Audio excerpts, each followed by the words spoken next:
Holy cow! Oh my god! Oh my god! It's Sunday. Oh my gosh! Oh my gosh! Oh my gosh! Oh, Mark! Oh my gosh! Hi! What's up? Oh my gosh, Mark! I'm so stressed out right now. I gotta get this done. I gotta get this video done before next week. There's a lot of stuff I gotta get going on. Oh my gosh! Oh my gosh! Oh, David! Oh my gosh! Dude, just relax, man. What's up? I don't know. I'm just working really hard. Just gotta get this video done. Oh my gosh! Ah, Alytė, what are you doing here? Oh my gosh! Oh my gosh! Oh my gosh! Oh my gosh! Everyone! Oh gosh! I need somebody to calm me down. I need somebody that can calm us down here real quick. Okay, hold on. Okay, I got just the thing. Okay.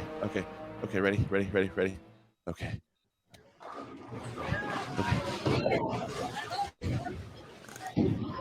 Where's the sound?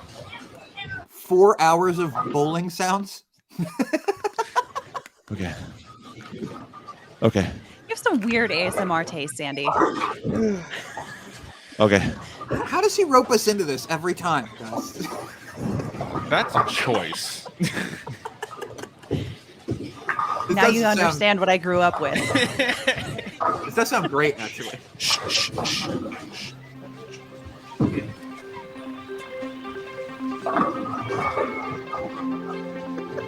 Go to your happy place. The bowling alley.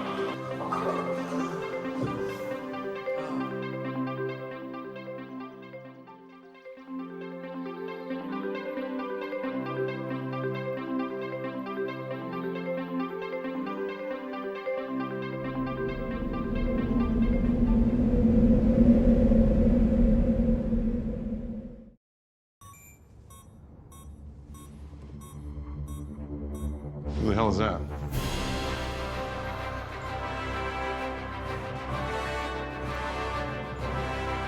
Not hit her. It's not true. It's bullshit. I did not hit her. I did not. Oh, hi, Mark. They call him Samurai. He speaks fluent Japanese. Are you Fujiyama?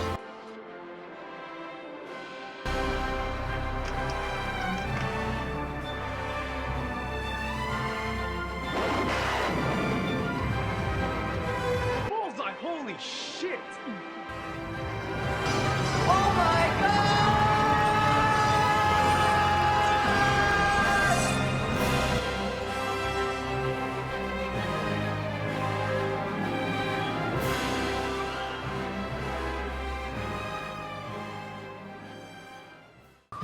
I can feel the goopy arcade games in my hands right now and really bad root beer. You know? Oh yeah, like sticky, like sticky controls. I don't know about Andy, but I feel better. Happy Sunday morning, Andy.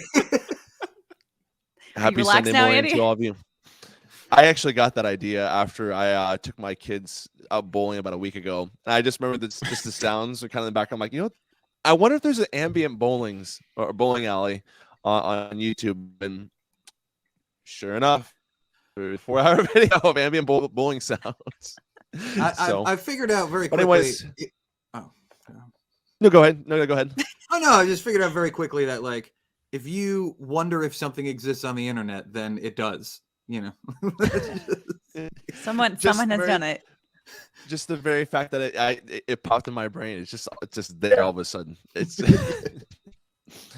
that's the power of the internet. So, well, again, thank you everyone for joining us for another exciting episode of Be Real with Andy the Game Maker. I'm your host, Andy the Game Maker, and on this episode, I have once again my friends Marc Calderaro, aka Attractive Nuisance, David Grace from Prototopics, and of course my sister Alytė, aka Legal Bites. So, all right, everyone, thanks for joining us here today, and goodbye. No, I'm kidding. Bye. Anyways, yeah.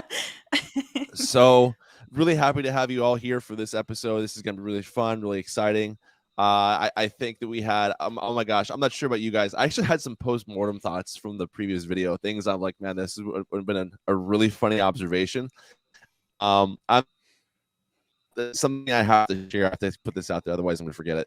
But something I sort of realized is, did Graham Greene not seem like a how do you put it, a poor man's James Edward Olmos from Battlestar Galactica? Oh, 100%. I was thinking that the whole time. That's absolutely what he was doing. There's like they're like, oh, we need someone that brings that gravitas, that like no nonsense, militarism. Bull butter. And The they gravitas didn't pay is not Graham the Greene enough to gravitas, show more like. up. Yeah. Yeah. Let's watch it David, again. are you familiar? Have you seen Battlestar Galactica, David? The reboot? Not all of it. I've seen some of it. But you at least understand the reference. Yeah, I know what you mean. Yeah. I've Oh never my seen gosh, Battlestar Galactica, but I have seen that one episode of Portlandia. Oh, wait. What? That's the last one. Oh, sure. Yeah, that's fair. One more episode. Yeah, that got me hooked on the show. So, but anyways, I had a homework assignment for the three of you. Last time I said, hey, watch the movie Pacific Rim. And this time I said, hey, we'll go watch Top Gun Maverick. And if you have time, Hot Shots. So I think I'm leaving very little to the imagination with the hints. Does anyone have any idea what we're possibly going to be watching here today? Hot Shots Part 2. I wish. Yeah. Oh, that movie's way too good. Yeah, it is way too good. Well, the thing I did guess earlier on this I guessed you were going to have us watch Iron Eagle 3 starring Louis Gossett Jr. Yeah. Okay. All right. I don't have enough knowledge of B movies to be able to guess that. Excellent. So, we're gonna have a fun little discussion here today. Once we're done, of course, and I think all of our discussions are really fun. This is great. So today, we're gonna continue our little Asylum Productions journey, and we're going to watch Top Gunner. God, with Eric Roberts. I don't know how to say this. I have watched in the last year. I've watched about 7 films starring Eric Roberts, so I have been prepping for this. Eric Roberts, if I'm not mistaken, he has a bit of a reputation. Okay, so this is not like a knock on him. This is actually a compliment. Whereas he likes to he's very supportive of people with their film projects, regardless of what it is, and he's very amenable. And that's why he ends up in a lot of these films, like Top Gunner, of course. Yeah, him and sure he has a similar rep as Danny Trejo. Danny Trejo is also very similar. Like if you're a student filmmaker at whatever, like at Loyola Marymount or whatever, and you just like ask Danny Trejo to be in a student film, he'd be like, yeah, sure. Like, can I bring my tacos or whatever? He or his beer. No, he's selling beer now. He was selling tacos for a while. Now he's selling beer. That's not But yeah, Eric Roberts kind of has a similar rep that if you call him up, he's like, sure, yeah, okay, yeah. Nice. Both men of the people. I love it. Yeah. No, it's funny you mentioned that. I can't recall where I saw this. I literally saw Danny Trejo in some type of credit for some type of like B movie or something, like literally just doing some sleuthing just yesterday. Or it was just not surprising at all. So, and of course, for those who aren't familiar, if you're probably wondering, Eric Roberts is Julia Roberts' brother, if I'm not mistaken, from family lore. But then also, you may or may not recognize him or remember him from the film The Dark Knight. Christopher Nolan's The Dark Knight. He gets interrogated by the Batman towards the end of the film. He gets very violent, and then he eventually gets cornered by Harvey Dent, and he's in the car with him, and he ends up shooting him and shooting the driver, I think is what it was. So that's how where most people might remember him from. I'm not sure if anyone can think of any other references, any other places aside from that. That's probably the most most memorable role he has. Mark, let's hear it. Yeah, no. I'll only say one because it's very underseen. There's an incredible director who was trying to get himself kicked out of the Iron Curtain in the 80s, and so he made these purposefully very antagonistic films, and he in fact got himself kicked out of his home country and came to America, and it was very art films. He made a movie called Sweet Movie, and what's the other one? Oh my goodness, but they're fairly famous, like art house crazy films. And so then he gets to America and he's like, I want to make a movie starring Eric Roberts about he's a Coca-Cola salesman in the Australian outback, and it's a film called The Coca-Cola Kid, and it is amazing, and it's wonderful, and it's weird, and you wouldn't expect like this guy, very kind of gory, sexified art house filmmaker just makes a movie about Coca-Cola and didgeridoos. So there you go.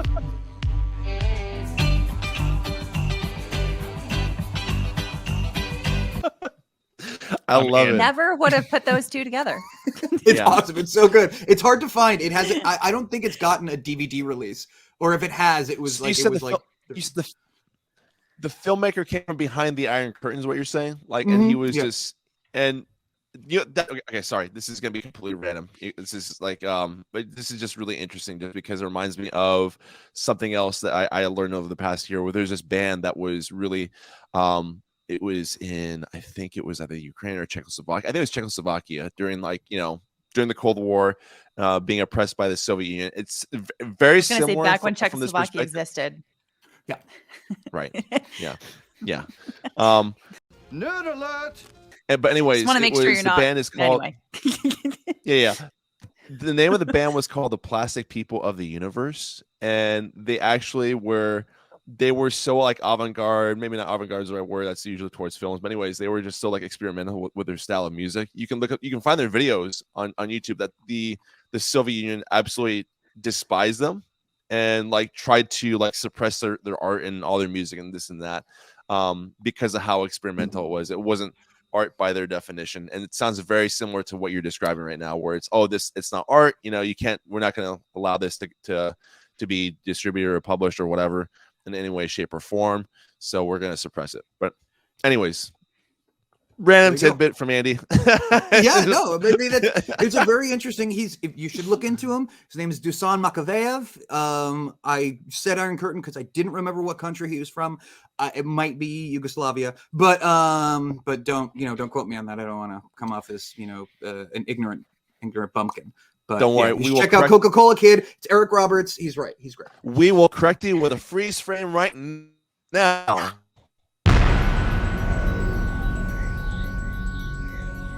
right. All right.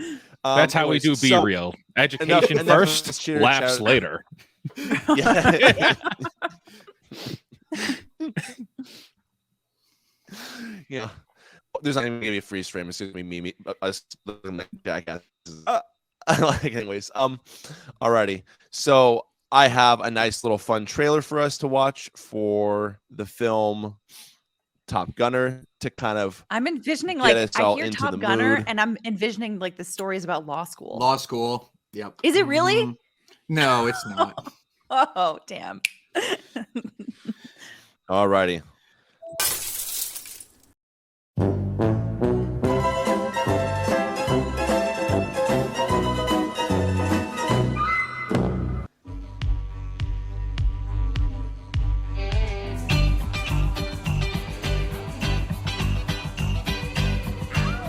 Alrighty.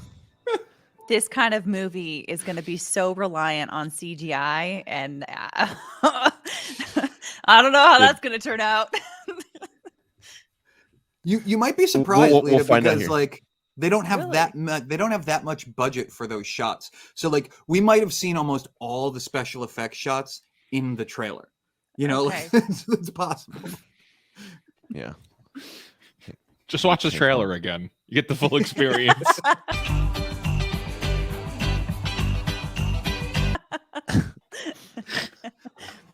It's be a much shorter Be Real.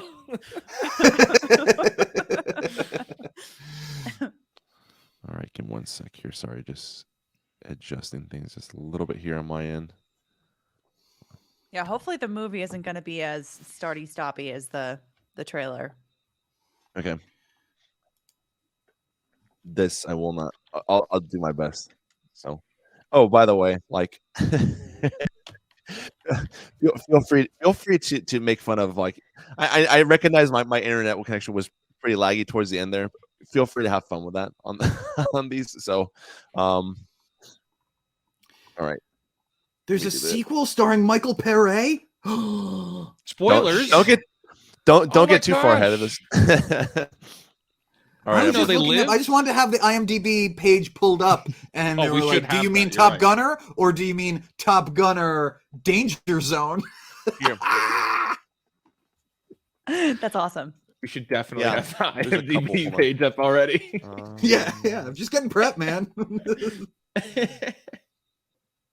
Yeah. Okay. I'm trying to drop in Oh, there.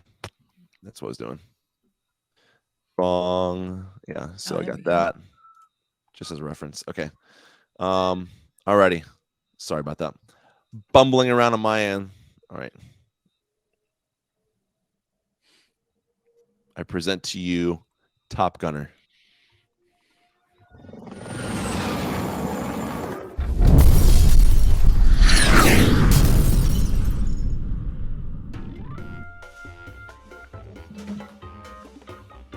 Hey, while we're waiting, can I share a screen somehow? Yeah. Okay. How do I do it? Oh no. It's in the present mode at the bottom. Yeah, hit present, that? and then Oh, Andy present. will put on the screen. Okay. Share screen. Is it Screen, if it's okay. video, share a Chrome tab so that you Okay. can get audio. All right. Most extraordinary space investigations. There it is. Share the.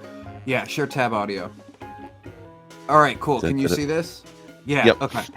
All right. So I've been trying to find this the whole time we were doing the movie. I've been trying to find this, because a lot of their space dialogue reminded me, or their flying dialogue reminded me of this. Do full screen. Yeah, I'll full screen it. Okay. It's gonna look real pixelated, I think. Okay. Okay. You know what? There's a bogey on your 6. There's a bogey on your 6. I'll get behind on his 6. Stay on him. Samson. Got a plan. Everybody get on each other's 6s.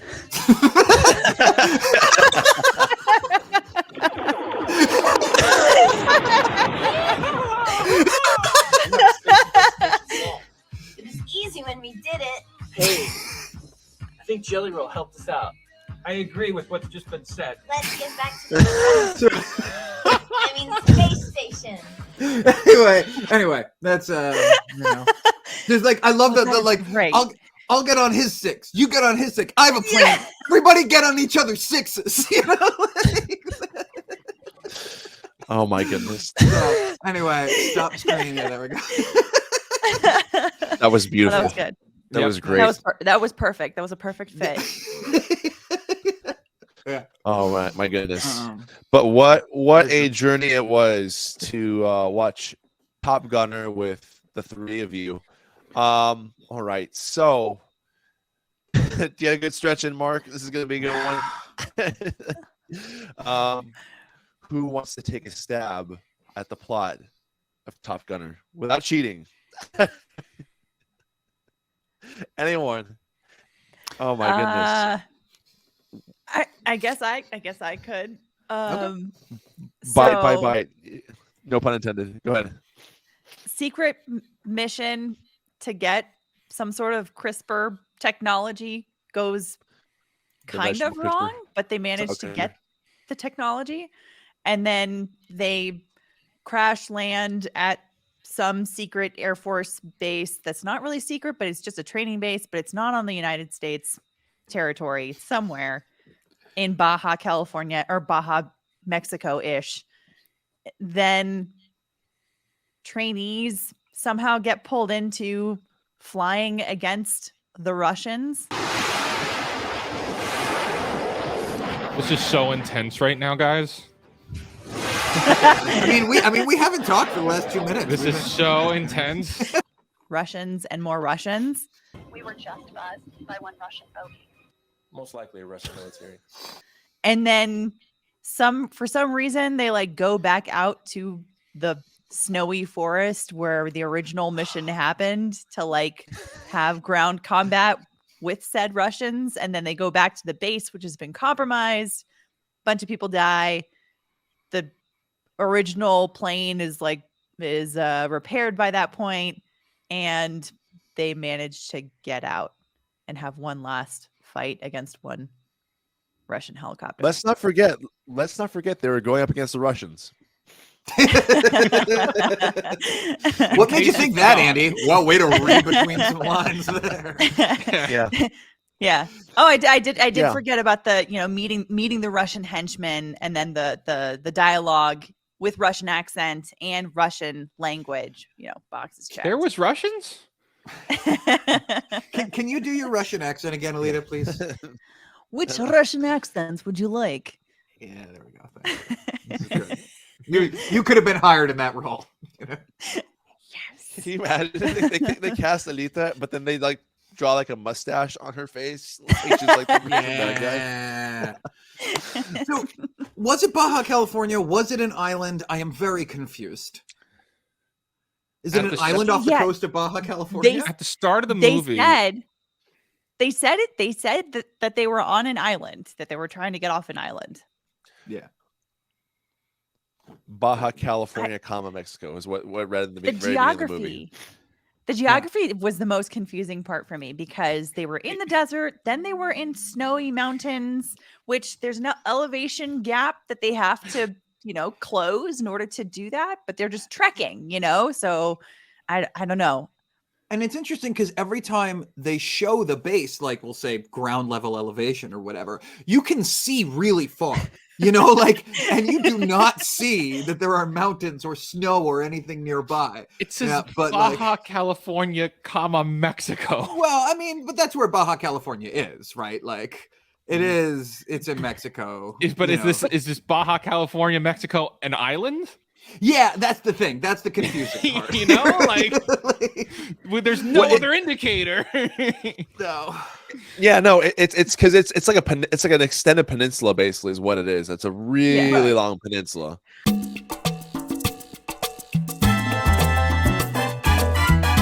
I mean, because there are islands off the coast of Southern California, right? Like there's I'm thinking of like Catalina, right? But Catalina has Mount Ada, I think, is the peak. And it's not nearly tall enough to have any kind of snow. Plus, there's like I don't know. The geography was very confusing to me about like where there could be snow versus desert versus it being an island. I don't know.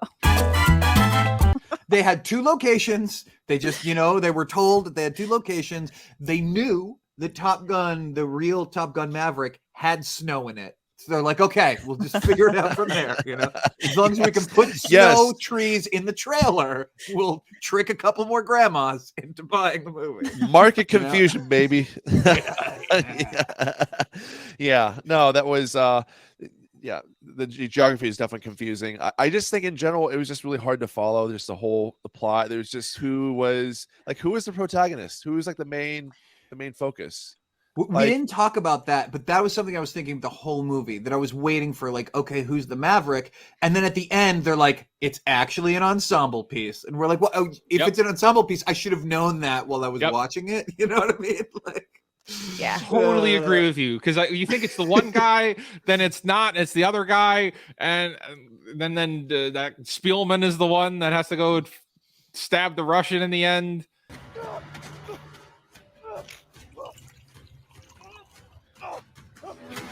Having sex? My goodness. Talk about a surprise. It's like, oh, I didn't think he was the lead. Yeah, because like the woman does the really cool inverted maneuver to like get one of the Apaches at one point. You're like, oh, it's you. And they're like, oh, it's not you. Yeah, I haven't seen you for 20 minutes now, or whatever. Yeah. There's the romance. There's the romance between the two leads that just drops out when the third person's there. I never catch anything. Hey, where's my kiss? Is she just kissing everybody? What is this? This is no. And that was the same shot twice. It absolutely was the same shot twice.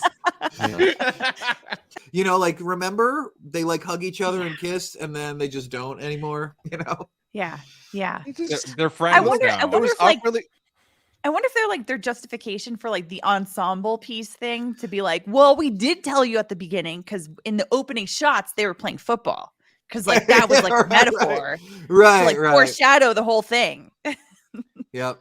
And that poor guy who's just not part of the team, and he just like runs up on the runway of like, hey, you guys are playing football without me again? Like, hey, what's the deal? This is not in the script. This is like, hey, can you guys ad lib while Where you're did walking? he come from? There was a wide shot. There was no one nearby. You guys have shit to deal with of your own. I'm out. Gonna go back on my job. I'm gonna go back and like I'm gonna run a run across mile this away field. from out of frame. Oh, God. Yeah, I gotta say something that added to the confusion for me is like he was like a part of their group, but he wasn't, and he was like also like, sorry, it's getting technical here, but he was like a sergeant. But then like typically if you come out of the Air Force Academy, you're an officer, is the whole idea, right? And so like just that's a little too asymmetrical for like my military brain.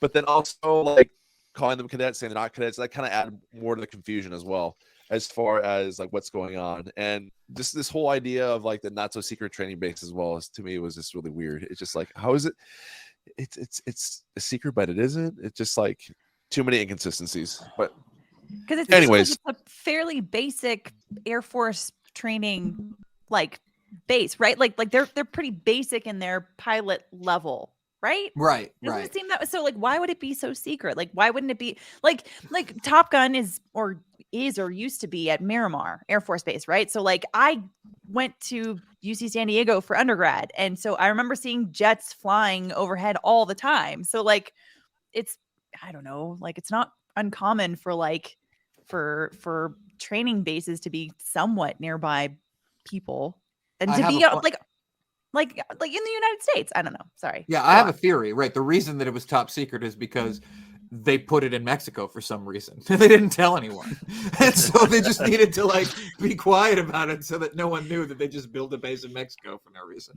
I feel like though, like it could have made sense if they were like, this is in San Diego. Like this is in, you know, like they could have very easily done that and then be like jets flying to Baja California and then making it to San Diego. Like that is well within the realm of possibility. But they mentioned I could add.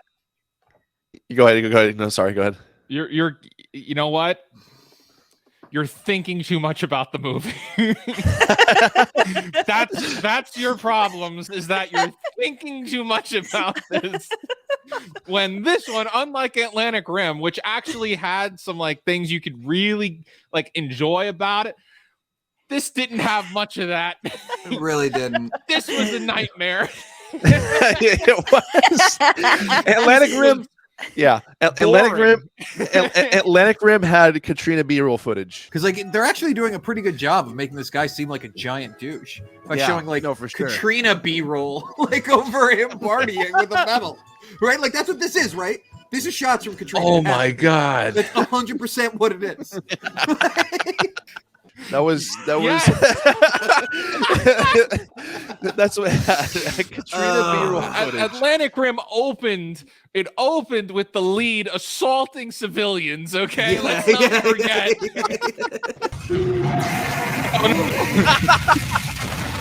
Mark called it. I knew that was a bad idea. It's true. This movie opens on these doofuses playing sports ball in an open field. Like a really ugly field. And they're getting on each other. They're getting on each other's sixes, you know. No, it's not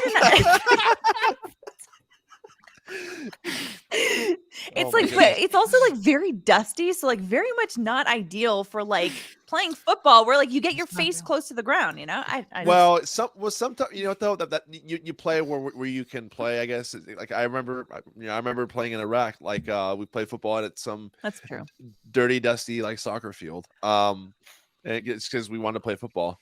And then it looks, that locale reminds me of Kirtland Air Force Base, which is kind of funny that they just kind of threw that out there. That was like one of the first things I thought about, because it's in New Mexico. It's very brown.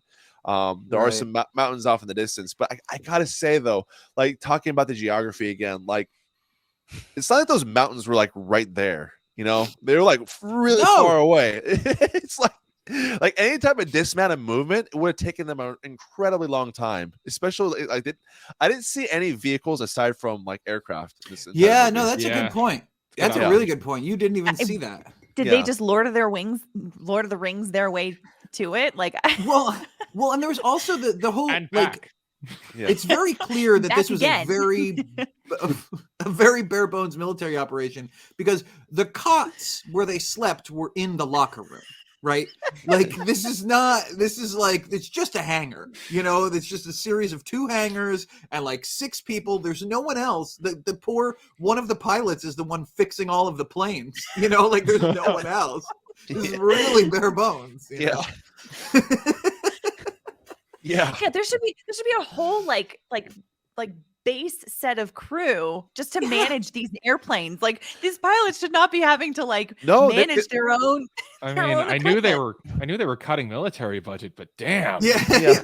Oh, Yeah. actually, Andy, you had stepped away for that moment, and I wanted to know the opening monologue that Eric Robert says starts with like, "I know that we're running out of pilots, but we still, everyone knows that the military is running out of pilots, but we still have to stick to the strict regimen." Is that true? Are we having a pilot crisis?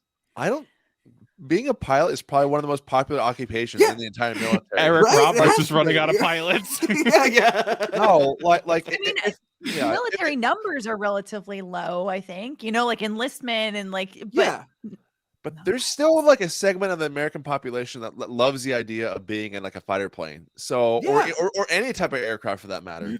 It's just, to me, that seems, I don't know. I have a hard time believing that. That's weird. That's a very flimsy premise. If it was like post-apocalyptic or something like that, or it's like there was like maybe it was COVID, COVID wiped out half the population, or something crazy like that, but I don't think they had that in mind when they made this film. I mean, considering this would have been paired with Top Gun Maverick, which is very clear at how powerful the military is. Right. It's I don't know. I'm gonna go with Tom Cruise on this one. Yeah. I'll admit, I was not drawn when the military, when they were trying to recruit me. Like, I was not drawn to be like, no, I don't want to hold a radio, and be the one up there. But pilot, that would get me in. When Top Gun came out, wasn't that didn't they have insane record numbers for joining the Navy, because they were like everybody wanted to be Maverick, right? So they had an amazing time getting their recruitment efforts out. To that point, so when I was at the military academy, when they do a branch selection, so there are the branches within the Army. So you have like infantry, you have aviation, armor, you have field artillery, etc. Arguably the two most popular branches to get picked up are infantry, but then also aviation.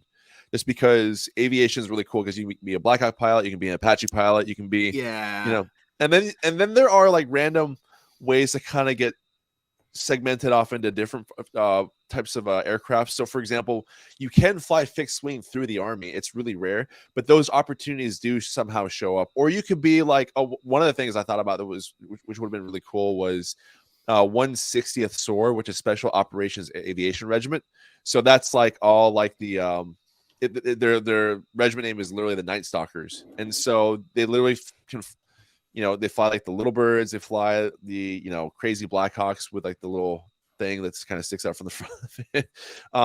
But there's a segment, again, like aviation in general as a whole, regardless of like the department, it's very popular.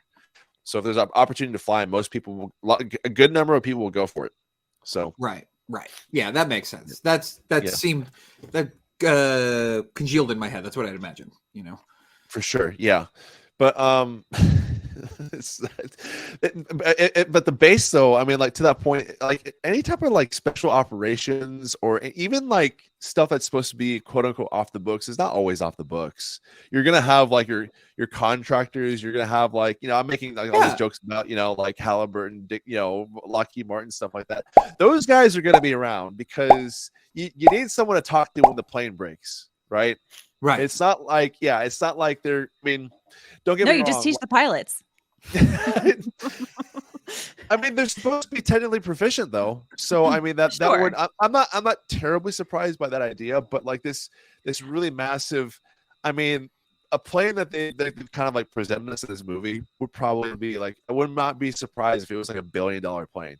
You know what I mean? Like it was just with all the bells and whistles, the size of it, and it just, to say that there's no one available. I mean, granted, they are making like an emergency landing. I mean, like, I'm sure they would figure out a way to get someone over there to fix it, to maintain it and kind of get things right. But anyways, that's a detail. Yeah.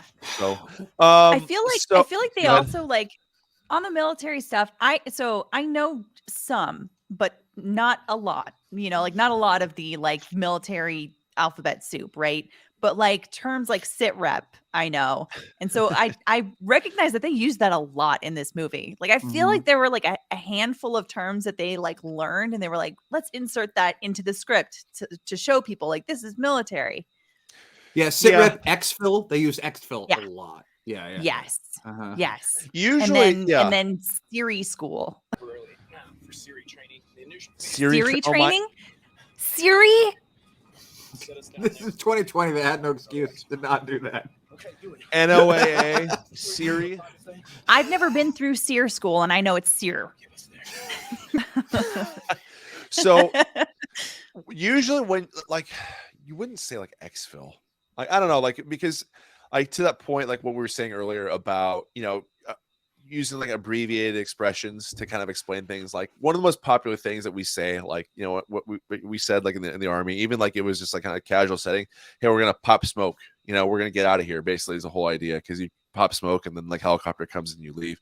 There's gonna be like some type of expression for that, and not. Right. I mean, you're not always gonna use those technical terms as a crutch. So that can be a bit much, but yeah. But I could also see how like they can't use that because then the audience won't necessarily know what they're talking about, right? Because I would assume that they're not gearing like this kind of a movie to someone who was actually served. So it's like you kind of have to like balance that. We argue that, but we argue that all the time, right? Is that like, and maybe this isn't the right movie to kind of, talk about this thing on, but the more authenticity you draw to it, the more you're drawn in and the more you feel immersed in it. If the point of the movie is to feel immersed in it, if the point of the movie is to like, if often a movie is to feel this, oh God, verisimilitude. I couldn't think of another word. I'm sorry. But like, the like reality of the movie. Yeah, I know. Yeah, sorry. But like, so you want to like make people feel immersed. Like one of the reasons why the first thing comes to my mind, I love Letterkenny, is that Letterkenny is about, like backwoods Hicks in Ontario, Canada. And they just use all of this hockey slang and farmer slang, and they do not explain it. Like, and I am like going onto Google, like figuring out what this hockey term is, So I think there's something to that, you maybe could this do it movie with isn't context. Right. Yeah. But I mean, you can kind of infer what people are saying though, based upon like the tone and then the time and place, the context, clues that you're already given. You can kind of put things together. So, David, do you have anything to add to that? Can we watch the second one now? The second one got a theatrical run. Oh, then we can't watch it in theaters. It's too big for us then. Wait, are you serious? So once I was looking at the release dates and I'm kind of like scrolling through stuff, but it looks like, it's very clear that they were going to release Top Gunner the same day that like Top Gun was going to be released. But then, Tom Cruise was like, you're not releasing this on Paramount Plus. So let's push back the release date. And so then Asylum was like, oh shit, we got to make another one. So they made another one and it released in 2022. It released last year. And yeah, it got a theatrical run. I think it was because Top Gun was like so big. They're like, screw it. Let's confuse some grandmas going to the theater after COVID or whatever, But I mean, didn't it do like number one in the box office for 2022? Like it was like Top Gun. Yeah. Was the only movie that actually did well. Top Gun like single-handedly brought people back to the theaters. It was like what Christopher Nolan tried to do with Tenet and it didn't work. Audio man. I think, but you know what though? I think the timing of Tenet though was just not. It just wasn't there. Is what too it was. Soon. Really. Yeah. Well, then you also had Spider-Man. Yes. That got people out, and that was still during like heat of the pandemic. Yeah, that's true. Yeah. Spider-Man made a lot of money. Yeah, Spider-Man did well. The Batman did really well, and so did Top Gun. Those were probably over the course of like that 12-month period. Those three films did very well. Yeah, it's Yeah, those films did really well, and again, like to the credit like of Top Gun Maverick, it just like like what Mark was saying, it single handedly brought everyone back to the movie. So, all right, let's see here. So, let's talk about the writing of this movie. Do we have to? I was confused. I don't know how many times I said during the movie, like, I'm confused. I have questions. I'm not sure what's happening. It's just that lack of focus is really what it comes down to. Like, you really just don't know who to invest in at this point, because people were just kind of thrown in. People kind of come and go randomly. Like, we were even commenting on Jock Peterson showing up randomly in the mountains. Like, yeah, and then he's only there for 3 shots, and then he's back at the base. Wait, why is he out there? Wait, did we He's just wandering. And he catches up with them too. Wait a second. No, they didn't explain why he's out there, right? No. They made it sound like he finished repairing the jet, so maybe he's like running out there to tell them. He hotwires. Radio no longer exist. Oh God! No, they handed him a radio in the shot. They were like, Eric Roberts is like, here's the radio. Oh, this is reassignment guy's not going to make it to the end. Yeah. Right. Like, it just, you could have that was just confusing. You could have just not shown him in the mountains and it would have made more sense. Yeah. It would have. I mean, especially if he had radioed in from the base to the other guy saying, "Hey, we've been compromised." And then you see him and he's standing and he's sitting there and then he's got the vest on him. Like, that would have made so much more sense. Yeah. Very much a director's cut moment, like kind of like earlier when they're like the 3 of them were walking down the tarmac towards Eric Roberts. He kind of pops in, and he pops out, and just like, why did he need to be there? It's just like it wasn't needed at all. And there was a lot. There was a lot that was there to just increase the runtime, and you could feel it, and it was unnecessary. Yes. It's like you could have cut 45 minutes off that movie, and it would have been a short, and it would have been better. So I was wondering, one of the things I was wondering is the distinct lack of extras in this movie compared to Atlantic Rim. Yeah. Yes. Oh my gosh. Big time. And it really makes the world more claustrophobic. And I wondered how tight the shooting schedule was. Because they released in late June in 2020. So I wondered, wait, did their shooting schedule get messed up because of COVID? Were they still because I don't know how quick the pipeline is to like production to release for Asylum, but like I wonder if that kind of like they were just like, get what you can. Nobody is in the same, not too many people in the same shot together. I don't know, but it would be the best explanation. Yeah, it especially seemed like early a much COVID. Smaller movie than the other ones, right? Exactly. Yeah. Like, I mean, because early COVID, that's before anyone was like comfortable with being able to do anything, especially without masks on. And early COVID, like no one was even wearing masks, and people were just like, we don't really know what's going on, and everything just kind of like shut down. No, I could see that being. I don't know. Yeah, because it did kind of seem like it was messing up some things. You know what I mean? But I mean, with the lack of people, it felt like this was some college kids project or something. It was like a low budget production. You could tell like there was some kind of a budget for this, but if there's no people on this base that has 3 angles. What are they going to do with that sniper rifle? Yeah. In close combat like this.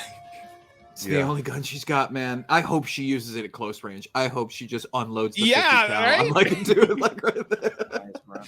I will be very upset if they didn't allocate some budget towards that. Blind fire sniper rifle. 50 caliber sniper rifle. Definitely what it was is like, the production was like, we sprung for this 50 cal. Just use it wherever you can. A few moments later. Bam! Predator, baby. That was all. Oh my gosh. This is literally what I was talking about before. The 50 caliber sniper rifle, that's the exit wound from the head. It should have blown his head up. I'm not joking.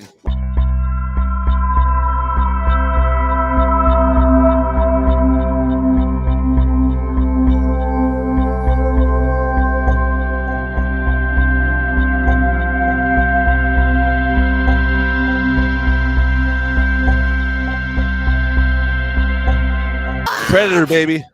That was all. Oh my gosh. Field, locker room, office, and then that corner with the fence that they had the the Russians were. That's it. That my that reminds me of my favorite moment of the qualifying their weapons, or at least trying to zero their weapons at across the cow pen fence, where they're just like shooting, like why are they just shooting across the fence? Like you gotta have some. They're not orderly either, like evenly spread apart. Oh, come on. You know that you made us watch a military movie so that you can critique the military. Come on. Why are they just shooting like in the field like this with weapons? It's just like, you gotta practice. You gotta, this is not the way they do arms.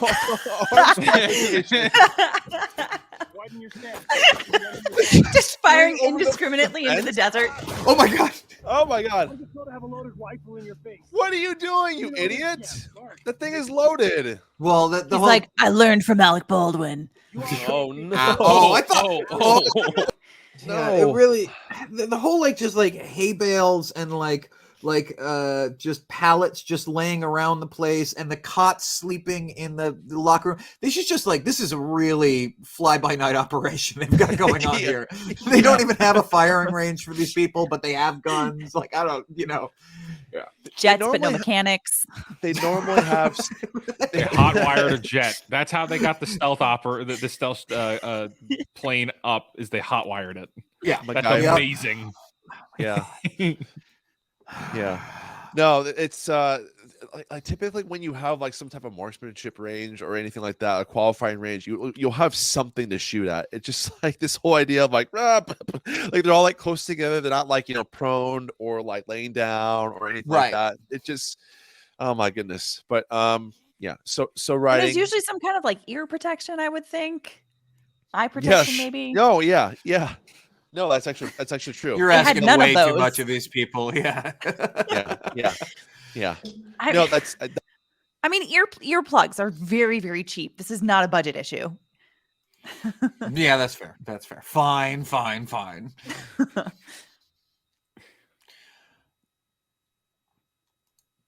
Oh, nice. Your audio's out, Andy. Oh. He was talking bad about Top Gunner. There we go. Okay, sorry. Okay, you're back. Happens to me all the time with the show. And yeah, there we go. Okay. No, so riding, no bueno, obviously. Just lack of focus. Let's talk about the acting here. Acting performances all around. The highs and the lows. Eric Roberts was the one high. And sadly, you know what? The one high of Eric Roberts was? It was that I was looking at him and remembering other movies that I liked.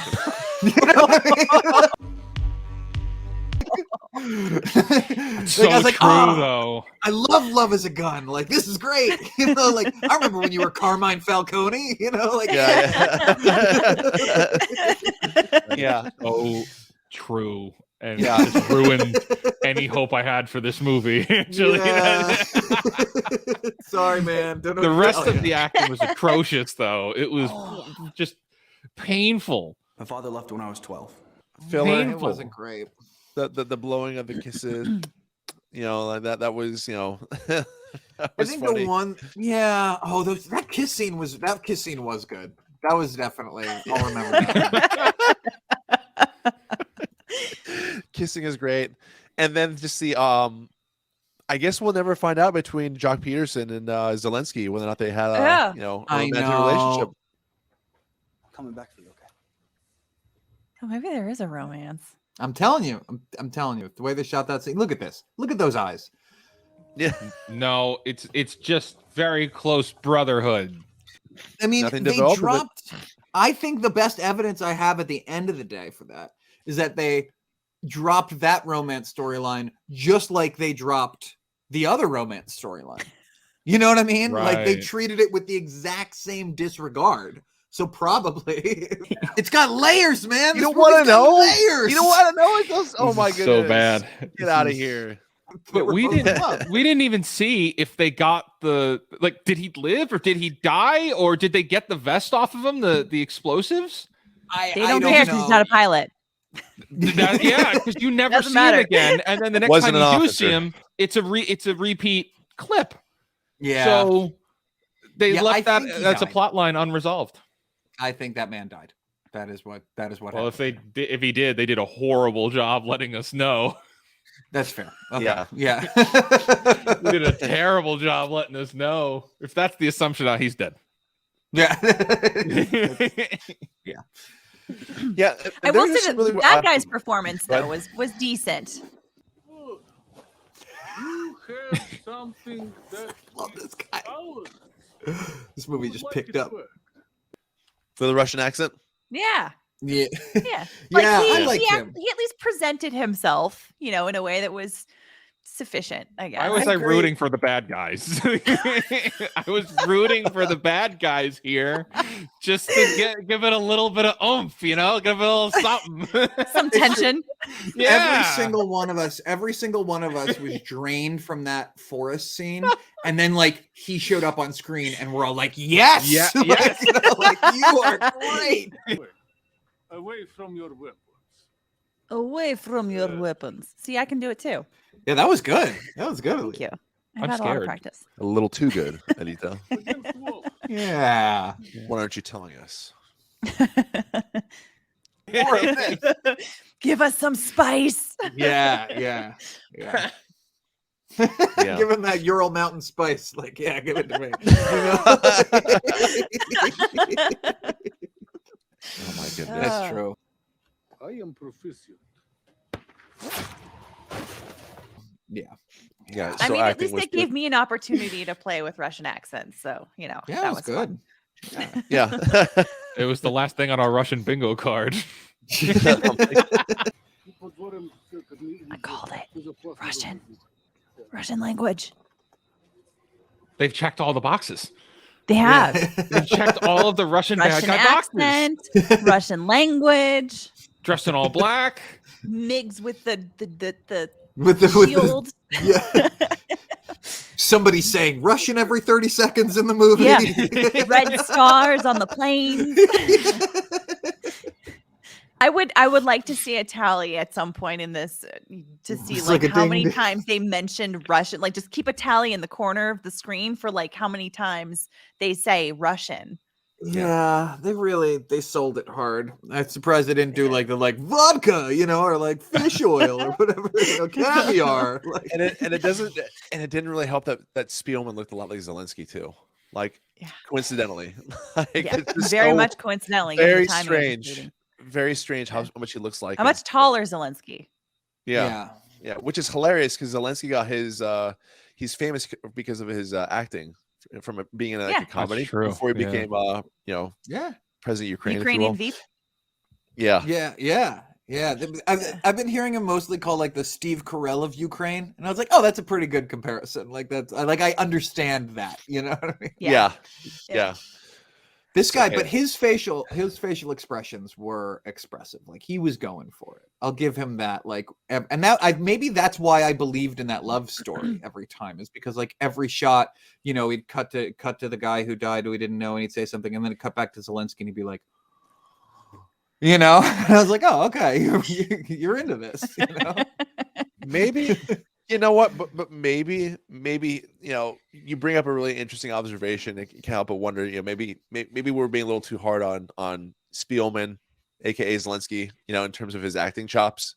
Maybe he actually did at least something of a decent job, in the bigger scheme of things, trying to sell us with the emotion, although albeit a little bit kind of the timing's a little off, Yeah, right. My father left when I was 12. Yeah. Maybe. I mean, granted, he is working with the script he's working with, right? So, I mean, there's that too. Yeah, and that kind of goes back to what we said before on the last video, where we it's really hard to truly compare this with Top Gun, even Top Gun Maverick, either the first one or even the newest one, and just be able to give it an honest evaluation and say, hey, is this actually a good film? It's they're working with what they can plus COVID, so. You making it was kind of the same thing when you made us watch Pacific Rim before Atlantic Rim last time. I watched Top Gun. I watched Top Gun with my wife, and she was just the first shot. she's like, "Oh, this is beautiful." I'm like, "Yeah, I know. Like, look at this lighting. They're like clearly shooting on the battleship at dawn, you know, and the rough edges like really make you feel like you're there. Like, it was so good from the first frame, you know, of Top Gun. And I don't love Top Gun. I'm actually not a huge Top Gun fan, you know, but I like, am. and that's fine. I'm not, you know, like I liked Maverick. I like Maverick more than I like Top Gun. But either way, but like they're like it's gorgeous, and it's like, and the big difference I think that you really saw when we put them side by side is that like all of those cockpit shots felt like you were in the sky. You know, it really did. They spent so much time trying to immerse you into the sky, and there's just not that much you can do on the budget they're working on to do that. Yeah. Right. Top Gun is made in the air. Like, yes, I love all the Brotherhood stuff on the ground, and I love the naval base and the bars, and like that's fine, but like that movie lives and dies in the air. And this movie also lived or died in the air. Mostly died. or did it even take off to begin with? Yeah. That's the question. Wow, this one really Challenger. It Is that failed what you're to birth. Yeah, it failed. Yeah. Directing wise, what are our thoughts on like the directing of this film? I mean, There are a lot of weird shots. Yeah, you know, I will say this from a visionary perspective. You know, I really think they did a decent job of because I see this a lot of time with a lot of movies where they just go so far off the beaten path where it's like this is how you think the military is, and they actually I think did a fairly decent job of having some semblance of like military bearing, if you will. Even with like the basic drill stuff, I thought was actually pretty good. Up in the stream. Up in the stream. Every pilot's wet and stream. Okay, I'm actually kind of impressed with their military bearing right now. Yeah? Yeah? Yeah. Just at least a little bit. That stuff is like, you know, they were actually trying. I was like, okay, this is actually, you know, I'll points on the scoreboard for them. And it's like I think one of the worst movies as far as adopting military culture is like the A-Team. The reboot that they had. Yeah, in the late 2000s.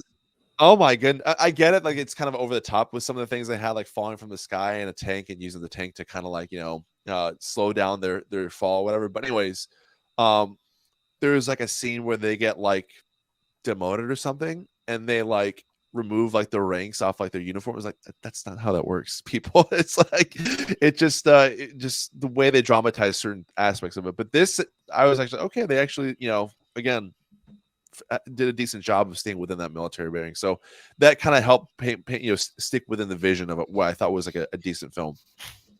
So yeah. I don't think the director was as good as Atlantic Rim. I know that's a weird thing, but like it seemed like he maybe had to do more with less. I think that my guess is the CGI shots probably ate up a large part of the budget. That was probably why there were also less extras. There were clearly less sets. They just had that airfield and the forest. That was it, I think, and so I don't know if he had much to work with, but I was engaged much more by how Atlantic Rim was put together than this one. Atlantic Rim was a way better movie. Yeah, it's and that's not saying much, but like, but that's what we should be comparing it to, right? Like, yeah, we shouldn't be comparing this. Yes. We shouldn't be comparing this to Top Gun Maverick. That's like not fair to this movie. Close. Yeah. What's that's actually a really interesting observation, and I think that like. I don't know if it's because I obviously edited our last video, so I kind of went back and forth on Atlantic Rim several times and kind of like reiterated it in a lot of different ways. Sorry. Yeah.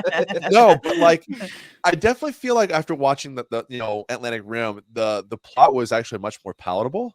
Yes. Compared to this, where again, like this is like I'm trying to grab onto something. I don't know what I'm grabbing onto necessarily.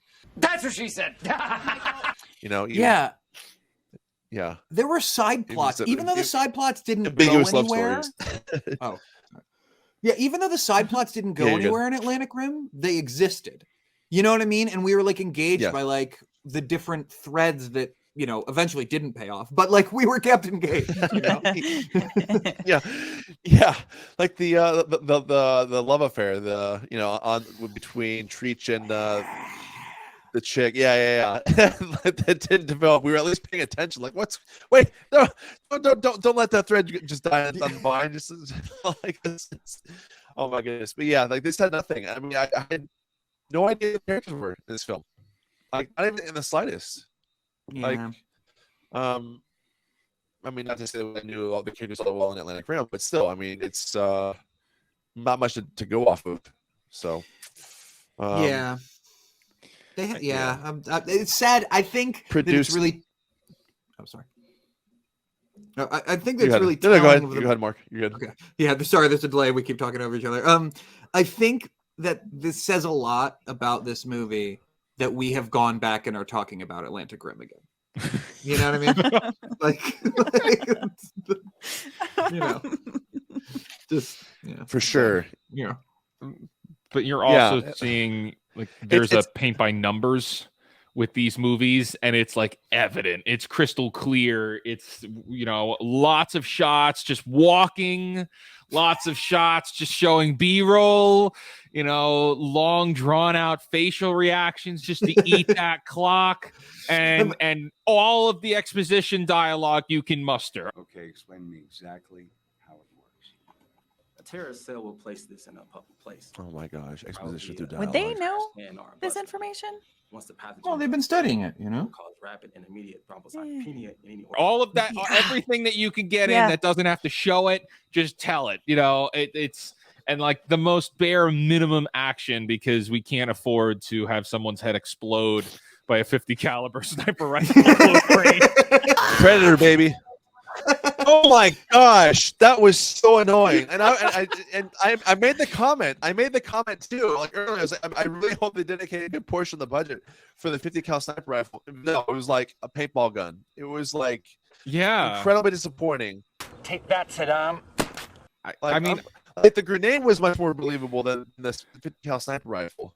I would have been happier if they had saved parts of the budget on the planes and used it for an actual like fight, a firefight. You want to do a firefight? Do the firefight.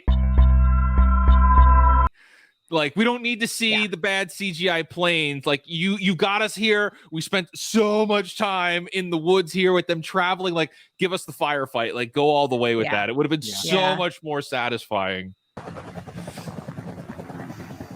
Very realistic helicopters. Very amazing. I believe it. I'm just so impressed. Yeah. For sure. Oh, the stealth jet, like, takeoff and landing, I feel like there was a lot of focus on that in like throughout the entire movie, and I feel like there could have not been, and they could have allocated but even they were proud of that. Yeah, the animators were proud of those shots they put together, those were okay. I mean, but there are parts where you can clearly see the wheels in like the snow, and like it doesn't look like it's actually in the snow. It's just like like copy and paste it on top, in a lot of ways. It just doesn't quite go. I don't know, but like practical effects in like a firefight, though, I can't imagine it's that expensive. I mean, I can't imagine that. Like, I mean, you could do some things, and it's not perfect expensive. You know what I mean? Like a squib, it's not that much money. No, it's not. But it's just where you want to put the money. It's just where you want to put that budget. And they were like, we want to put the budget in the air, and so they did. It's just it wasn't enough budget in the air. It hurt the movie. In the end, it hurts the movie. Yeah, absolutely did. They could have done a quick action scene in the beginning. They could have done the stealth bomber scene at the end and cut out all the in between, and it would have been better. You could have saved that budget for a on the ground firefight. Yeah. Like you guys. Oh, sorry. No, go ahead. Did you guys ever seen Garth Marenghi's Dark Place, the TV show? Mm-mm. It's okay, but whatever. It's going to be too long to explain it, but I'm going to do it anyway. But they pretend it's a show from the early 2000s where they pretend that this show was shot in the 80s that had a really low budget. It was like a Stephen King style show, and it was never aired. So now they're airing it, but with director and producer commentary and interviews. So that's the show. So the show is you're watching the show, and then there's cut-ins by the producer and the director and the actors like talking about it. And it's like it's very hilarious and low budget. But there's one episode where the producer literally goes, you know, sometimes we'd come out of production and we'd have 7 minutes of usable footage. So at that point, every shot was up for slow motion. So we just slow motioned every shot we could to get to the running time, you know? And so it's like, well, you know, so that's kind of what you feel like here, and which exactly you're talking about, David. They're just like, oh, we just got to hit that run time. Yeah, we just got to. Well, just like the Russian when he's climbing out of the wreckage and he's like slow motion running, and we're like, why does this need to be in slow motion? You know what? The wreckage looks pretty cool. Is he going back towards the punji sticks? Has he not? Oh, should have been there earlier, dude. Yeah. Predator, baby. This is slow-mo. Okay. I just realized. I just thought he was walking real slow. I was like, man, that's deep. That's deep snow. In Baja, California. Yeah. Oh, wow. Look at his face. Baja Island. Right, exactly. You're ruining that emotion. That reminds me. But Mark, you just remind me of a really great quote. This is very apt to what you're describing about like just like the whole filmmaking process. It's actually David Fincher, one of his famous quotes about filmmaking, about what directing is. I'll show it on the screen right here. But it says right here, the fact is you don't know what directing is until the sun is setting, and you get 5 shots, and you're only going to get 2. Like, oh no. Yes. Yeah. Do you yeah. You guys heard about The Snowman, right? That movie, you know, that movie that came out and then disappeared, and everybody's making fun of how bad it was. They're like, why couldn't you solve it? I gave you all the clues. That like meme Snowman. No. Oh, yeah. With Michael Fassbender. Yeah. They came back from production and they looked and they realized they just missed like 15 pages of the script. That was why How did you the do movie that? was so bad. Well, I mean, there's a lot of things that went on, but like somebody dropped out, a director dropped out at the last minute, and then the guy, Tomas Alfredson, the guy who did like Tinker Tailor Soldier Spy and something else, Let the Right One In, maybe. He just like picked it up at the last minute. And so they had a tight shooting schedule. They were just like, yeah, sure, figure it out. And then they came back and they're like, we are missing 25 minutes of footage. So that's why the movie's bad. It happens, kids. You know, like, wow. No. I know that guy's putting not it together with like Yeah, dumb and sadly. paste. Yeah, that's why people are like, why is this movie so bad? Like, it's an acclaimed director and like Michael Fassbender. Why is this? It was produced by Martin Scorsese, I think, too. You know, it's just like, why is this bad? Jeez. Well, the whole thing was he was originally going to direct it, and then like something happened and he didn't, and then so it got picked up. There you go. Interesting. Anyway, fun little production stories. So yeah, I know that. They missed a lot more shots than whatever 3 like Fincher was talking about. They missed probably 350. It keeps getting 15 recommended pages. to me on HBO Max, and I'm like, that's the movie that everybody says. Skip. Now knowing that information, watching it is really cool because what you're doing is you're watching someone try and put a puzzle together when they're missing like 15 pieces of it. You know, it's like very engaging. You know, like yeah. Now I'm actually kind of curious about it. Who would have thought that Top Gunner was going to be an ad for the Snowman on HBO Max? But what's interesting is that also reminds me of the difference between like the Justice League theatrical cut versus the Zack Snyder cut, like how distinctly different those films are. Yes. Not just from a stylistic perspective, well, largely stylistic perspective, but like the length and then the content and everything. Which I'm not sure if I think Mark, you're aware of what that difference was, but like for those not familiar, not fully initiated.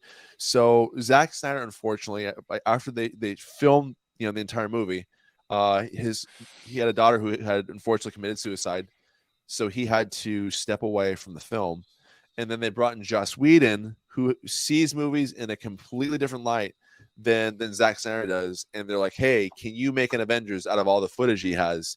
And he's like, yeah, sure, I can. And that's why there's all this awkward humor. No, they Well, no, wanted like, him no, to make but- No, it they an mean they Avengers. wanted an Avengers. Like they wanted it to be lighter. Yeah. They wanted it to be Whoa. shorter, and they wanted it to be lighter and funnier and like quippier. Yeah. Oh, something is definitely bleeding. Well, I knew you didn't bring me back because you like me. I don't. Not. Yeah. And it didn't Okay, work. okay. It did not work at all. Like Batman dropping like jokes in the middle of the movie to me was incredibly jarring to say the least. And that's also why you had like a 4-hour film that was released on HBO Max. And personally, I thought that's probably arguably the best DCU film that they released since the Dark Knight trilogy. In my opinion. Like I'm just thinking about. I'm a Man of Steel apologist, so Yeah. you're not gonna. I'm big time I loved Man of Steel. I loved the direction it was going in. I just didn't like the execution on it moving forward. The studio versus like combined with Zack Snyder, who is I believe super overrated. As a director, I know I'm gonna get a lot of hate for that. I just don't care. It's like I saw Army of the Dead. That was awful. I didn't see that. Yeah. But that was terrible. That But won the generally internet. That won the internet Oscar award, right? For like best scene. It shouldn't have gotten anything. That was laughable. I just going into that, and you're like, this is the guy that just did Justice League. He just did the 4-hour Justice League. Like, all right, let's. What is this? I think Zack Snyder has very particular strengths, and I think that the Justice League really showed he had strengths that he wanted to flex. And the movie studio did not want him flexing those. They wanted something different. And so they were fighting well before he left. They were fighting about what that movie was going to be. Yeah, you can tell there was serious trouble. I'm hopeful about the future with DC. This is a whole separate podcast episode now. Yeah, that's a fair point. Yeah, I know. I was like, I was going to say my big like DC argument, and then I'm like, oh, that's not what we're talking about. Right. But again, this is part of it. This is part of why Top Gunner was so bad. We just want to talk about other stuff. Okay, that's right. I'm taking this out now that we're talking about it. If you guys are going to watch one Eric Roberts movie and you cannot find Coca-Cola Kid, there is a movie that I might make us watch for this show. It's that type of a movie. It's called Love Is a Gun. It was made in 1994 or 1995, and it is literally one of my favorite film discoveries of the last 2 years. It is insane. He's I don't know how much nudity we want to show on this channel, so maybe we wouldn't want to. I'd buy that for $1. But it would be edited out. So it's like an erotic thriller, but like it's very clearly in that post. Twin Peaks was really popular, so they're like, let's make a mystery, even if the mystery doesn't make any sense. You know what I mean? Oh, it's awesome. The mystery is what are we talking about? Yeah, exactly. Oh, it's so good. It's wonderful. The mystery is the friends we made along the way. Yeah, but it is definitely like in the last. I think I watched it a year or two ago, and it is in like the top 10, top 15 film discoveries for me of the last couple of years. So I'm Eric Roberts love. That's not Top Gunner. Sounds pretty par for the course for like a David Lynch film. It's like where it's just really like, kind of confusing. It's just very, very high concept. I find David Lynch films to be a little bit hard to follow sometimes. Like whether it's like Mulholland Drive or Blue Velvet, those are kind of hard to truly understand. To some extent. Well, that's the thing. His whole thing is David Lynch doesn't care whether or not you understand it on a narrative level.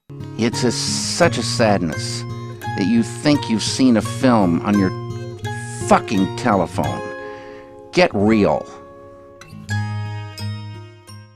To him, that's like not important, but like a lot of, pardon me, worse filmmakers than David Lynch like took the wrong lesson from his movies. You know what I mean? So you have a whole subgenre of like bad movies like that. For sure. Yeah. Okay. So the production of Top Gunner, how did we summarize that here? Like it's again, this kind of falls. I feel like this falls in the category of like Ram, where it's more focused on the production than is the actual directing of the movie, where it's like we just need a product out there at this point. This is what we're going for. These are the the notes we have to hit along the way, the requirements we have to fulfill before we release this film. Like, what are your thoughts? There are only 24 hours in a day. Do not lose an hour and a half of your day watching Top Gunner. Yeah. You've watched this video with us. That's all you need. Yeah, the title of this video should be "We Watched Top Gunner, so you don't have to." You know, like that's the thing though, is that like even though because this film did drag on so much, and there was very little to there's very little to pull from it. Like, you know, say what we did about Graham Greene in Atlantic Rim, but at least his performances were so bad they were entertaining, and his lines were so like cheesy. Like he didn't swear at all, by the way. That's something I realized, you know, watching it in hindsight, is I don't remember him. That's why he said things like bull butter. I think it's like that might be his. I wouldn't be surprised if he was like, no, I'm not gonna swear in this movie at all. And everyone else did. So I mean, I don't know. Too expensive. Yeah, right. Yeah, I'm paying more for that. Yeah. No, seriously. It's But, Oh, go ahead, Andy. You good? Yeah. Delayed. No, you good. No, I agree with all of this, you know, and like I think my friends and I, like our whole thing in high school or whatever was we would watch all of these bargain basement VHS. We would just go through VHS clearance bins and just, you know, buy 20 of them for $5 or whatever, and then watch them all. And one of the things that you could do with a lot of them is, even if they're not great, you fast forward through those forest bits, right? There's like those walking through the forest bits in all of those movies because they don't have enough budget to get to feature length, you know? And so you can fast forward through it, but you can find some real gems in the scenes where they are spending time. And this is not one of those movies, you know, like even if you cut out all of the time that they were wasted, the scenes are just not worth even fast forwarding through the boring bits for, you know. But I think our favorite thing probably was the double kiss. Yeah. Right. Where they just showed the shot twice. That's not a lot to hang movie enjoyment on, you know. I could have used more Russians in this movie. I mean, like not talking about them, but like the actual like them being in dialogue. I had forgotten the Russians were the other good part, absolutely, of that scene. Yeah, was good. Yeah, but yeah, kind of good. Okay. And like the mystery sniper that was somewhere and then like suddenly disappeared with the black smoke. Unlock the car. What was that? What happened to the snipers? Oh, yeah, they're right. I thought there were snipers there.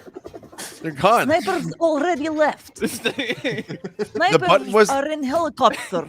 What you don't realize is that snipers, their only weakness is black smoke.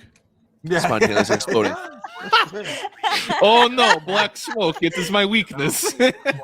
I must run. Yeah. They got his kryptonite, black smoke. Yeah. Oh no, I cannot do job now. Yeah. There is black smoke. Must run away.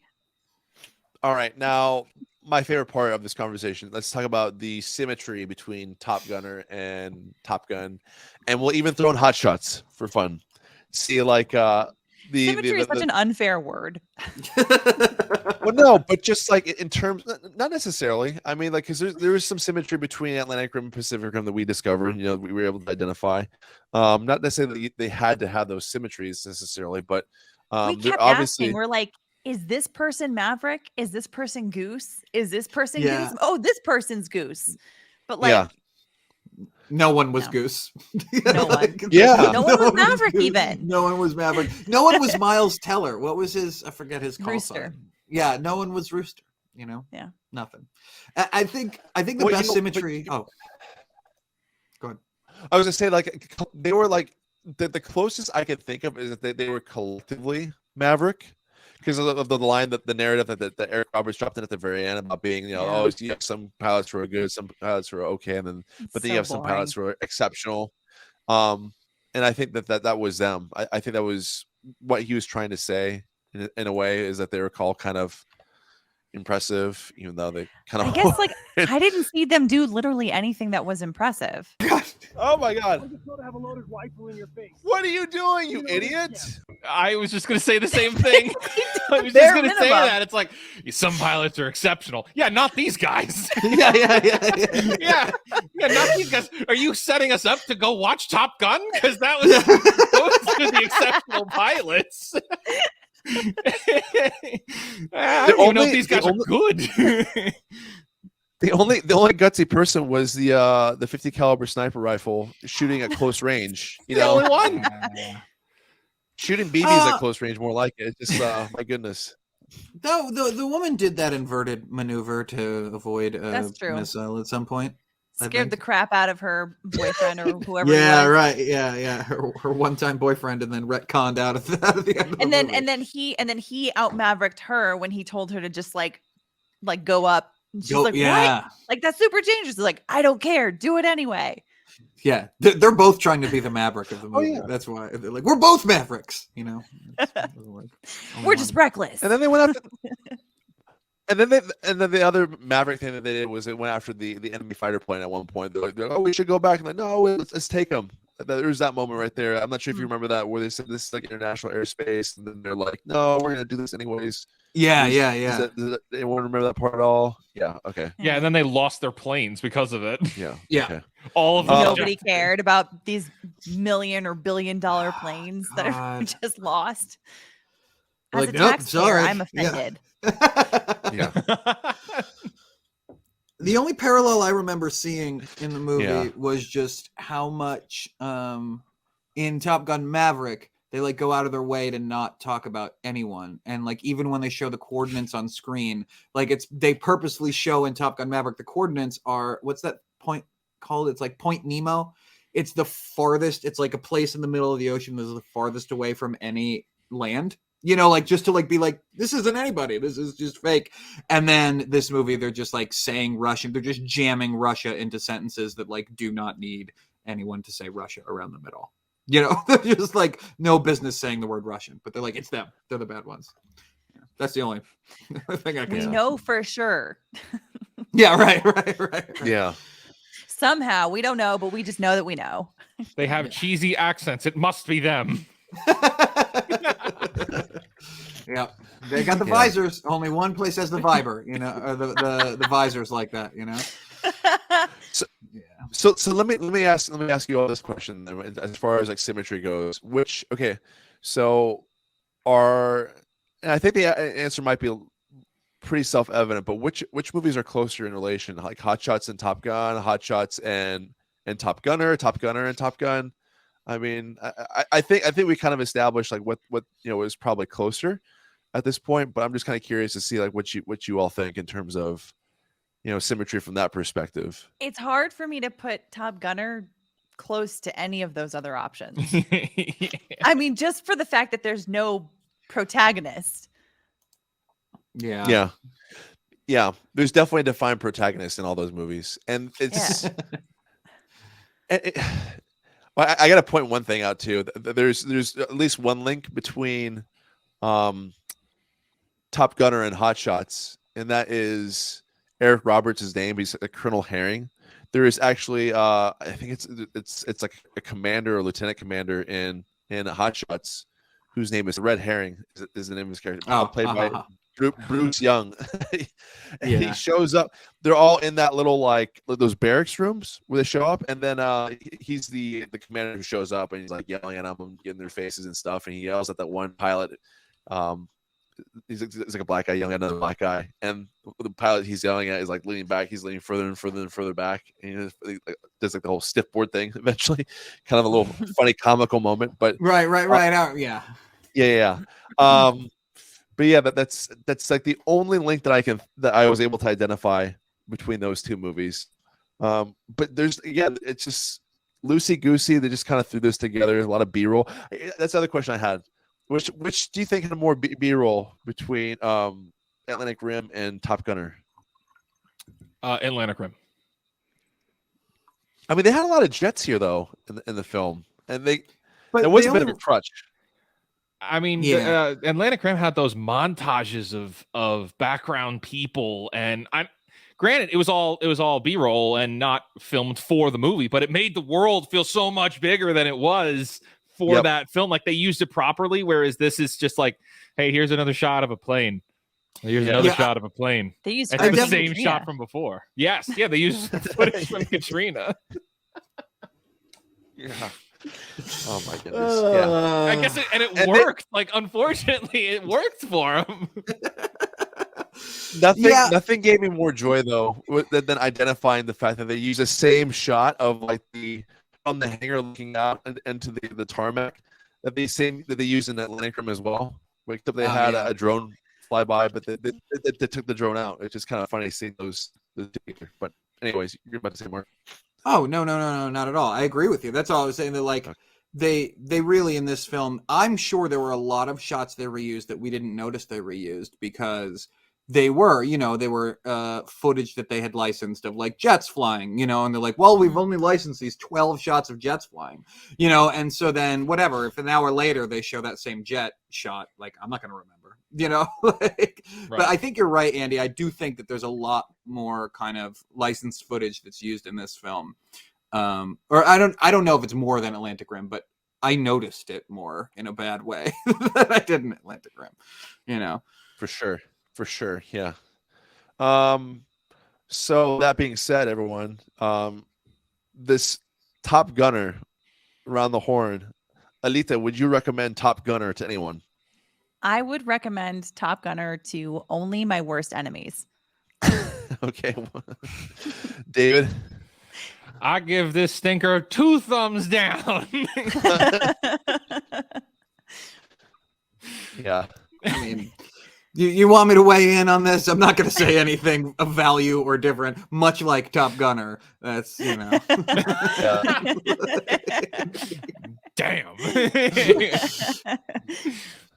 So, yeah, I would watch Atlantic Rim again, definitely, compared if I got the choice between these two, if that answers your question. I feel vindication for recommending Atlantic Rim last time. Yeah. So the rabbit hole can always go further down, closer towards hell or whatever, And we're just getting started. Oh God!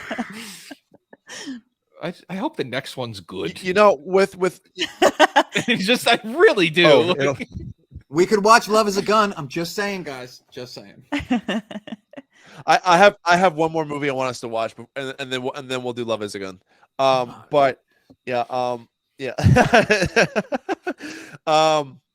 But thinking again, it's hard not to think about Atlantic Rim, especially since we just watched it recently. But I feel like there was more. I feel like there's more creativity in Atlantic Rim than there was in Top Gunner. I feel like there was just more added to it, in ways. For example, I think one of the obvious ways that you can kind of measure the creativity of Atlantic Rim was the way the robots looked. In appearance, just from that perspective, and this just didn't really seem to have a whole lot of energy. Is my internet pretty bad? Can you guys hear me? Yeah, you're a little spotty, but I think we can pretty much. Yeah, that you were saying the robots were designed well, and there's some creativity in that. Yeah. That also kind of makes sense because of like the genre that it's shooting for is like more science fiction as opposed to like this is like your typical like military film like rah America. Yeah. So it's like I can see that being a little bit more of a struggle to like come up with some creativity. I mean, but that's why you should just have a storyline that kind of just flows from A to B to C. And I think, Andy, another place where I think, again, the big thing is that there were things happening. There were subplots kind of constantly happening, things going on. Oh, he's getting thrown in the brig. Oh, we're going to break him out of the brig. Like, oh, like this person. No, I mean, but there was actually these different little things that were happening that were leading you that eventually you'd get to the end of the film. Whereas, I don't know, I just didn't feel that. I think Energyless, is a really good way to put it, Andy, that it just didn't. I don't know. It didn't have that same joie de vivre. No, for sure. Cool. All right. Well, everyone, thank you so much for joining me today, watching Top Gunner. As brutal as it was to get from start to finish, even with the internet mishaps, that we experienced. But that being said, it was still really fun watching with the three of you at least. And I really appreciate that. And hopefully everyone enjoyed this video. And we'll see you next time. All right. Bye, everyone. It's great Bye. seeing you all in your faces again. Bye.